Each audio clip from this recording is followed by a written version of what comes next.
ರಹಸ್ಯಕ್ಕೆ ತಮ್ಮೆಲ್ಲರಿಗೂ ಆಧಾರದ ಸ್ವಾಗತವನ್ನ ಬಯಸ್ತಾ ಈ ಒಂದು ದೇವಿ ರಹಸ್ಯವನ್ನ ಏನೇನು ಅಂತ ತಿಳ್ಕೊಳ್ಳೋಣ.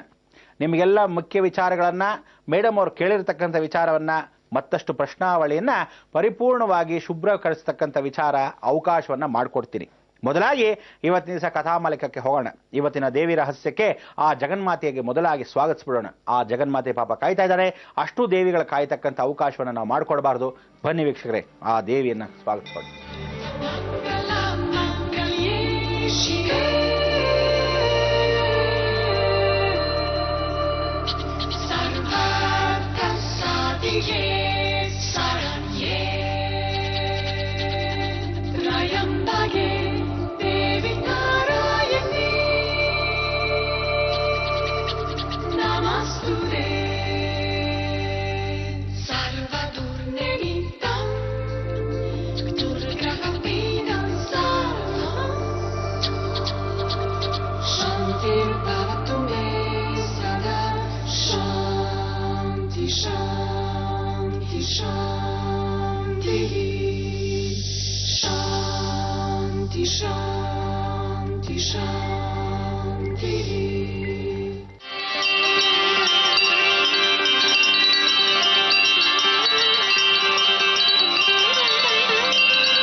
ಎಲ್ಲ ವೀಕ್ಷಕರಲ್ಲಿ ವಿಶೇಷ ಅಂದ್ರೆ ನೋಡಿದ್ರ ಇಂಥ ಒಂದು ಸಾನ್ನಿಧ್ಯ ಯಾರಿಗೆ ಬರುತ್ತೆ ಅಂದರೆ ಮಂದಫಲ ಅಂತಕ್ಕಂಥ ಮಹಾಋಷಿಗಳು. ಈ ಮಂದಫಲ ಅಂತ ಋಷಿಯನ್ನ ಫಲಾಪಕ್ಷಯವನ್ನ ಕೊಟ್ಟಿರತಕ್ಕಂಥವ್ರು. ಯಾರಿಗೆ ಯಾವಾಗ ಉಪಯೋಗ ಆಗಬೇಕು, ಯಾರಿಗೆ ಯಾವಾಗ ಉಪಯೋಗ ಆಗಬಾರದು, ಒಬ್ಬರಿಂದ ಎಷ್ಟು ನಷ್ಟವಾಗತ್ತೆ, ಒಬ್ಬರಿಂದ ಎಷ್ಟು ಒಳ್ಳೇದಾಗತ್ತೆ, ಒಂದೇ ಆಯದಿಂದ ಎಷ್ಟು ಒಳ್ಳೇದಾಗತ್ತೆ, ಒಂದೇ ಆಯದಿಂದ ಸೇಮ್ ಅಂತಕ್ಕಂಥದ್ದು ಪರಿಪೂರ್ಣವಾಗಿ ಮ್ಯಾಜಿಕಲ್ ಫಿಗರ್ ಅಂತ ಹಾಗೆ ಮತ್ತೆ ಅದೇ ಆಯದಿಂದ ಕೆಟ್ಟದು ಆಗತ್ತೆ ಅಲ್ವಾ. ಹಾಗೆ ಜೀವನದಲ್ಲಿ ಪ್ರತಿಯೊಬ್ಬ ಮನುಷ್ಯ ಏನಾದರೂ ಮಾಡಬೇಕು ಅಂದ್ರೆ ಅದರಿಂದ ಇನ್ನೊಬ್ಬರಿಗೆ ಹರ್ಟ್ ಆಗದೆ ಇದ್ದಾಗೆ, ಇನ್ನೊಬ್ಬರಿಗೆ ನೋವು ಪಡೆದಿದ್ದ ಹಾಗೆ ನೀವು ಆ ಕಾರ್ಯಕತೆಗಳನ್ನು ಮಾಡ್ಕೋಬೇಕು. ಯಾರಿಗೂ ಯಾವ ಕಾಲಕ್ಕೂ ಮನಸ್ಸಿಗಾಗ್ಲಿ ಅವ್ರಿಗಾಗ್ಲಿ ನೋವು ಮಾಡದಿದ್ದ ಹಾಗೆ ಪ್ರಯತ್ನವನ್ನ ಪಡಬಹುದು ಅಂತ ಈ ಮುಖಾಂತರ ಸಾರಾಂಶದ ಕತೆ. ಈ ಕಥೆಯ ವಿಶೇಷವಾಗಿರ್ತಕ್ಕಂಥ ಮಂದಫಲ. ಅದಕ್ಕೋಸ್ಕರ ಈ ಮಂದಫಲ ಅಂತಕ್ಕಂಥದ್ದು ಮಹರ್ಷಿ. ಆ ಮಹರ್ಷಿಗಳು ತಪಸ್ಸನ್ನ ಮಾಡ್ತಾರೆ. ತಪೋಯಜ್ಞವನ್ನ ಮಾಡ್ತಕ್ಕಂಥ ಇವರಿಗೆ ಮಕ್ಕಳಾಗಬೇಕು ಅಂತ ಪ್ರಯತ್ನ. ಆ ಮಕ್ಕಳಾಗಬೇಕು ಅನ್ನೋ ಪ್ರಯತ್ನದಲ್ಲಿ ಪರಿಪೂರ್ಣವಾಗಿ ಜನ್ಮ, ಅನುಗ್ರಹತೆ, ಸಿದ್ಧಿ ಅಂತ ಆ ಜನ್ಮವನ್ನ ನೆನೆಸ್ಕೊಂತಾರೆ. ಈ ಮಂದಫಲ ರಾಕ್ಷಸನಾಗಿರ್ತಕ್ಕಂಥವನು ಮಹಾಋಷಿ ಆಗಿರ್ತಾನೆ. ಈ ಋಷಿ ಆಗಿರ್ತಕ್ಕಂಥವನು ತಪಸ್ಸನ್ನ ಮಾಡ್ತಾನೆ ತನ್ನ ಪುತ್ರ ಪ್ರಾಯಶ್ಚಿತ್ತಕ್ಕೆ, ಪುತ್ರ ಫಲಕ್ಕೆ. ಅದಕ್ಕೆ ಪುತ್ರ ಪ್ರಾಯಶ್ಚಿತ್ತ ಅಂದ್ರೆ ಮಗುಗಳು ಎಷ್ಟು ಹುಟ್ಟುತ್ತಾವೋ ಅಷ್ಟು ಹೋಗ್ತಾನೇ ಇರುತ್ತವೆ. ಅದಕ್ಕೋಸ್ಕರ ಅಬಾರ್ಷನ್ಸ್ ಆಗ್ತಾ ಇರತಕ್ಕಂಥ ಫಲವನ್ನ ನಿಷ್ಫಲವಾಗೋಗಿರೋದ್ರಿಂದ ಪರಿವರ್ತನೆ ಮಾಡಿ ಭಗವಂತ ನನಗೆ ಒಳ್ಳೆ ಫಲವನ್ನ ಕೊಡು, ಒಳ್ಳೆ ಸಂತಾನ ಅಭಿವೃದ್ಧಿ ಪಡಿಸುವಂತ ತಪಸ್ಸಕ್ಕೆ ಕೂತ್ಕೊಂತಾನೆ. ತಪೋಯಜ್ಞವನ್ನ ಮಾಡ್ತಾ ಮಾಡ್ತಾ ಮಾಡ್ತಾ ಮಾಡ್ತಾ ಧೂಮ ಹುಟ್ಟುತ್ತಾ ಹೋಗುತ್ತೆ. ಅಂದರೆ ಇವನು ತಪಸ್ಸನ್ನ ಮಾಡ್ತಾ ಇದ್ದಾಗ ಧೂಮ ಎಷ್ಟು ಚೆನ್ನಾಗಿ ಬರುತ್ತೆ ಅಂದ್ರೆ ಅವನ ಮಾಯಲ್ಲಿ, ಅವನ ಕಿವಿಯಲ್ಲಿ, ಅವನ ದೇಹದಲ್ಲಿ ಉತ್ಪತ್ತಿ ಆಗ್ತಾ ಹೋಗುತ್ತೆ ಈ ಧೂಮ. ಧೂಮ ಅಂದ್ರೆ ಇನ್ನೇನೋ ಬರೀ ಹೊಗೆ, ಕಪ್ಪು ವಾತಾವರಣ, ಕಪ್ಪು ಮುಸುಕಿದ ವಾತಾವರಣದ ಒಂದು ಕಲ್ಮಶ ಜೀವನ ಅಂದ್ರೆ ಪೊಲ್ಯೂಷನ್ ಅಂತೀವಲ್ಲ, ಆ ಪೊಲ್ಯೂಷನ್ನೇ ಆ ಕಾಲದಲ್ಲಿ. ಏನಾಗ್ತಿತ್ತು ಈ ಪೊಲ್ಯೂಷನ್ ಅಲ್ಲಿ?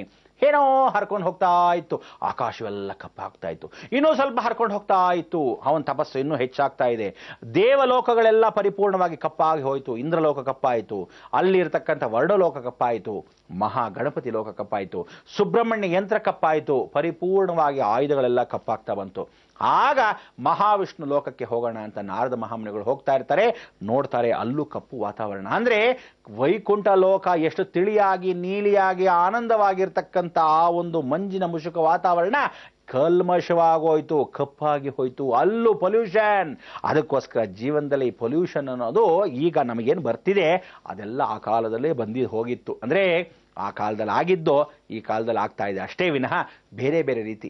ಈ ಪೊಲ್ಯೂಷನ್ ಇನ್ನೂ ಹೆಚ್ಚಾಗಿ ಹೋಯಿತು. ಆ ಕಪ್ಪಾಗಿರ್ತಕ್ಕಂಥ ಧೂಮ ಎಲ್ಲಿವರೆಗೂ ಹೋಯಿತು? ಮಹಾವಿಷ್ಣುವಿಂದ ಕೈಲಾಸಕ್ಕೂ ಹೊರಟೋಯ್ತು. ಕೈಲಾಸವು ಕಲ್ಮಶವಾಗೋಯ್ತು. ಬಿಳಿಯಾಗಿರ್ತಕ್ಕಂಥ ಆ ಹಸಿರು ಬಣ್ಣವಾಗಿರ್ತಕ್ಕಂಥ ಜೀವನ ಎಲ್ಲವೂ ಏನಾಯಿತು? ಮಂಕಾಗಿ ಹೋಯಿತು. ಅಲ್ಲಿಂದ ಬ್ರಹ್ಮ ಮತ್ತು ಪರಿಪೂರ್ಣವಾಗಿರ್ತಕ್ಕಂಥ ಬ್ರಹ್ಮಲೋಕ ಚೆನ್ನಾಗಿದೆಯಾ ಅಂತ ನೋಡೋಷ್ಟರಲ್ಲಿ ಆ ಬ್ರಹ್ಮಲೋಕವು ಕಪ್ಪಾಗಿ ಹೋಯಿತು. ಹೀಗೆ ತ್ರಿಮೂರ್ತಿಗಳ ಲೋಕ, ತ್ರಿಲೋಕಗಳು ಕಪ್ಪಾಗಿ ಹೋದಾಗ ಇಲ್ಲಿರ್ತಕ್ಕಂಥ ಮಂದಫಲ ಏನು ಮಾಡ್ತಾರೆ? ಮಹರ್ಷಿ ಇನ್ನೂ ತಪಸ್ ಮಾಡ್ತಾನೆ ಇದ್ದಾರೆ. ಆಗ ಬ್ರಹ್ಮ ವಿಷ್ಣು ಮಹೇಶ್ವರಾದಿಗಳು ಪ್ರಾರ್ಥನೆ ಮಾಡ್ತಾರೆ, ಛೇ ಏನಿಂತ ಕಲ್ಮಶ ಆಗೋಯ್ತೋ, ಇಡೀ ಜಗತ್ತೆಲ್ಲ ಹೀಗೆ ಆಗೋಗ್ತಾ ಇದ್ರೆ, ಸೃಷ್ಟಿ ನಿಯಮ ಉಲ್ಲಂಘನೆ ಆಗೋಗ್ತಿದೆ, ನಾವು ಯಾವ ಕಾಲಕ್ಕೂ ಈ ಧೂಮವನ್ನು ಯಾವ ಕಾಲಕ್ಕೂ ಓಡಿಸಕ್ಕಾಗಲ್ವಾ? ಈ ಧೂಮ ಯಾರಿಂದ ಬರ್ತಾ ಇದೆ? ಪ್ರಯತ್ನ ಪಡಿ. ಯಾವ ಶಕ್ತಿಯಿಂದನೂ ಹೊಟ್ಟೋಗ್ತಾ ಇಲ್ವಲ್ಲ, ಹೋಗೋಕ್ಕೂ ಪ್ರಯತ್ನ ಆಗ್ತಾ ಇಲ್ಲ. ಯಾರಾದರೂ ತಡೆದು ನಿಲ್ಸೋಣ ಅಂದ್ರೆ ಅವರೇ ಕಲ್ಮಶವಾಗಿ ಹೋಗ್ತಾರೆ.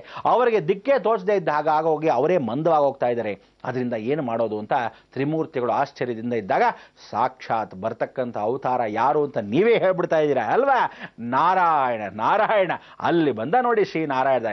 ಅದಕ್ಕೋಸ್ಕರ ನಾರದ ಮಹಾಮುನಿಗಳು ಒಳಗೆ ಎಂಟ್ರಿ ಆದ್ರು. ಬಂದ್ರು, ಬ್ರಹ್ಮ ವಿಷ್ಣು ಮಹೇಶ್ವರರೇ ನಮಸ್ಕಾರ, ನಮೋ ನಮಃ ಅಂತ ಹೇಳಿ ಆ ನಮಸ್ಕಾರವನ್ನು ಹಾಕಿ ಆ ನಾರದ ಮಹಾಮುನಿಗಳು ಇನ್ನೇನು ಬಂದು ಹೇಳ್ತಾರೆ, ಇದು ಇನ್ನೇನು ಅಲ್ಲ, ಅಲ್ಲಿರ್ತಕ್ಕಂಥ ಮಂದಫಲ ತಪಸ್ಸು ಮಾಡ್ತಾ ಇದ್ದಾನೆ, ತಪೋಯಜ್ಞದಲ್ಲಿ ತನಗೊಂದು ಮಗು ಆಗಬೇಕು ಅಂತ ಪ್ರಾಯಶ್ಚಿತ್ತ ಪಡ್ತಾ ಇದ್ದಾನೆ.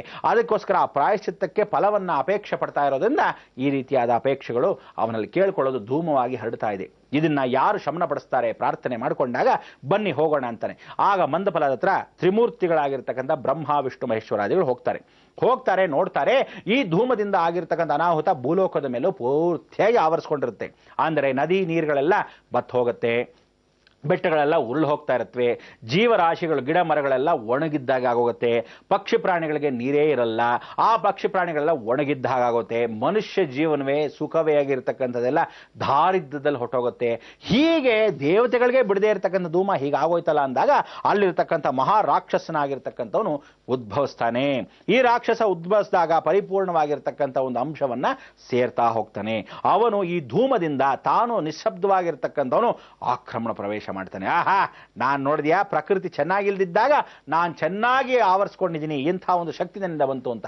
ಹಾಗೆ ಇವರಿಬ್ರು 3 ಜನ ಏನು ಮಾಡ್ತಾರೆ? ಧೂಮ ಅಂತಕ್ಕಂಥ ಪರಿವರ್ತನೆ ಮಾಡಕ್ಕೆ ಯಾರ ಕೈಯಲ್ಲೂ ಸಾಧ್ಯವಿಲ್ಲ ಅಂದಾಗ ಮಂದಫಲ ಅಂತಕ್ಕಂಥ ಋಷಿಗೆ ಆಶೀರ್ವಾದ ಕೊಡ್ತಾರೆ. ತಪೋಯಜ್ಞದಿಂದ ಎದ್ದೇಳು, ನೀನು ಮಾಡ್ತಾ ಇರತಕ್ಕಂಥ ಧೂಮ ಇಡೀ ಜಗತ್ತಿನ ಆವರಿಸ್ಕೊಂಡ್ಬಿಟ್ಟಿದೆ, ತ್ರಿಲೋಕಗಳು ಆವರಿಸ್ಕೊಂಡ್ಬಿಟ್ಟಿದೆ, ಇಂಥ ಒಂದು ಕಪ್ಪಾಗಿರ್ತಕ್ಕಂಥ ಜೀವನವನ್ನ ಯಾವಾಗ ತಿಳಿಪಡಿಸೋದು? ಎದ್ದೇಳು ಅಂತ ಹೇಳಿ ಆಶೀರ್ವಾದ ಮಾಡಿದಾಗ ಅವರು ಎದ್ದು ಹೇಳ್ತಾನೆ, ಕ್ಷಮಿಸು ಪ್ರಭು, ನನಗೆ ಗೊತ್ತಿಲ್ಲ ಧೂಮ ಹೇಳುತ್ತೆ ಅಂದ್ರೆ, ಆದರೆ ಇಷ್ಟು ಪರಿಣಾಮ ಕೊಡುತ್ತೆ ಅಂತ ನನಗೆ ಖಂಡಿತವಾಗಿ ಗೊತ್ತಿಲ್ಲ, ಆದರೆ ಇದರಿಂದ ಯಾರಿಗೂ ಪ್ರಯೋಜನವಿಲ್ಲ, ಆ ಧೂಮವನ್ನು ಓಡಿಸೋಕ್ಕೆ ಪ್ರಯತ್ನ ಪಡ್ತೀನಿ ಅಂತ ಆ ಮಂದಫಲ ತಾನೇ ತಪಸ್ಸನ್ನು ಮಾಡ್ತಾನೆ. ತಪಸ್ಸನ್ನ ಮಾಡಿ ಶ್ರೀಚಕ್ರ ಉಪಾಸನೆಯನ್ನು ಮಾಡಿ ಪರಿಪೂರ್ಣವಾಗಿ ಧೂಮವನ್ನು ಓಡಿಸೋಕ್ಕೆ ಪ್ರಯತ್ನ ಪಡ್ತಾನೆ. ಆಗೋದೇ ಇಲ್ಲ. ಆಗ ಅವನು ಕೇಳ್ತಾನೆ, ನೋಡು ರಾಕ್ಷಸನಿಗೆ ಇದರಿಂದ ಬಹಳ ಚೆನ್ನಾಗಿ ಉತ್ಪತ್ತಿ ಆಗ್ತಾ ಇದೆ, ಆ ರಾಕ್ಷಸನಿಗೆ ಪರಿವರ್ತನೆ ಮಾಡಕ್ಕೆ ಯಾರು ಏನು ಮಾಡೋದು? ಆಗ ಪರಿವರ್ತನೆ ಮಾಡಕ್ಕೆ ಕೈ ಅಂತಕ್ಕಂಥದ್ದು, ಅಂದ್ರೆ ಕೇಕೈ ಅಂತಕ್ಕಂಥ ಒಂದು ರಾಕ್ಷಸ, ಆ ಕೇಕೈ ರಾಕ್ಷಸನ ಏನ್ ಮಾಡ್ತಾನೆ? ಈ ಋಷಿ ಮುನಿಗಳನ್ನ ಸಾಯಿಸೋದಾಗ್ಲಿ, ಇದರಿಂದ ಬಂದಿರತಕ್ಕಂಥ ಫಲಗಳನ್ನ ತಾನೇ ತಗೋದಾಗ್ಲಿ, ವೇದಗಳೆಲ್ಲ ಹಾರ್ತಾ ಇದ್ದನ್ನ ತಾನೇ ನುಂಗುಬಿಡೋದಾಗ್ಲಿ, ದೇವತೆಗಳ ಶಕ್ತಿಗಳೆಲ್ಲ ತಾವು ನಿಶಕ್ತಿಯಾಗಿರೋದ್ರಿಂದ ಇವನು ಸ್ವೀಕರಿಸೋದಾಗ್ಲಿ, ಇದನ್ನೆಲ್ಲ ಮಾಡ್ಕೊಂತ ಬರ್ತಾನೆ. ಆಗ ನಾರದ ಮಹಾಮುನಿಗಳು ಹೇಳ್ತಾರೆ, ಅಗ್ನಿನ ಸ್ಪರ್ಶ ಮಾಡ್ಕೊಳ್ಳಿ, ಅಗ್ನಿನ ಪ್ರಾರಂಭ ಮಾಡ್ಕೊಳ್ಳಿ. ಬ್ರಹ್ಮ ವಿಷ್ಣು ಮಹೇಶ್ವರ 3 ಜನ ಸೇರಿ ಈ ಮಂದಫಲ ಅಂತಕ್ಕಂಥ ಋಷಿ ಜೊತೆ ಸೇರ್ಕೊಂಡು ನಾನು ಸ್ವತಃ ಕೂತ್ಕೊಂಡು ಅಗ್ನಿನ ಸ್ಮರಣೆ ಮಾಡ್ಕೊಳ್ಳೋಣ ಅಂತ ಹೇಳಿ ಆ ಅಗ್ನಿನ ಸ್ಮರಣೆ ಮಾಡಿಕೊಂಡು ಇವರು ಪ್ರಾರ್ಥನೆ ಮಾಡ್ಕೊತಾರೆ. ಅಷ್ಟಕ್ಕೆ ಶಸ್ತ್ರಾರ್ಜಿತ ಯುದ್ಧವಾಗಿರ್ತಕ್ಕಂಥ ಯಾಗವನ್ನ ಮಾಡ್ತಾರೆ. ಆ ಯುದ್ಧ ಯಾರ ಜೊತೆಗೆ?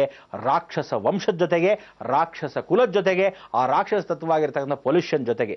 ಈ ಪೊಲ್ಯೂಷನ್ ಜೊತೆಗೆ ಪೂಜೆ ಪುರಸ್ಕಾರ ಮಾಡಿ ಪ್ರಾರ್ಥನೆ ಇನ್ನೇನು ಮಾಡಿದ್ರು ಏನಾಯಿತು ಅನ್ನೋದಕ್ಕೆ ಕಾಯಕ್ಕೆ ನೀವು ಕಾಯ್ತಾರೆ. ಈಗ ಬಂದೆ.